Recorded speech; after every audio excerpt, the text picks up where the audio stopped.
টাকা বাড়াতে পারিনি আসলে।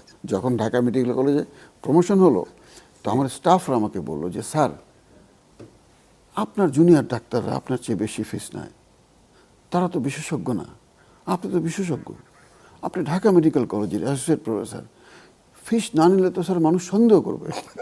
আমি সরকারি চাকরি করি, সরকারি প্রতিষ্ঠানে চাকরি করি, কি সন্দেহ করবে? কই না স্যার, এত কম ফিস দিলে মান সম্মান থাকে না। তো তখন আমার মনে আছে আমি ফিস 500 টাকা পড়েছিলাম। আচ্ছা, এটা কত সালের ঘটনা বলছেন? ঠিক ঢাকা মেডিকেল কলেজে আসার পর। আচ্ছা, তো 500 টাকা ফিস করলাম।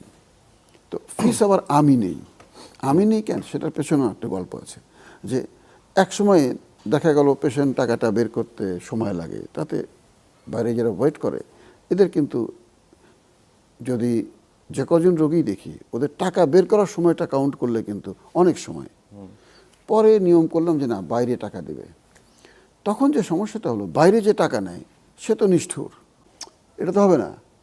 পরে এটা ক্যান্সেল করলাম, পরে আমি নেওয়া শুরু করলাম। তো 500 টাকা যখন ফিস করলাম, প্রথম দিন আমি দেখলাম, মানে আমার মনে হলো আর কি, হতে পারে এটা ভুল, রোগীরা নির্দ্বিধায় 1000 2000 টাকা ফিস দিয়ে চলে যায়। আমার মনে হলো যে 500 টাকা দিতে ওদের খুব কষ্ট হচ্ছে। আমি 2 দিন নিলাম। তৃতীয় দিন সবাইকে ডাক দিলাম, স্টাফদের, যে দেখো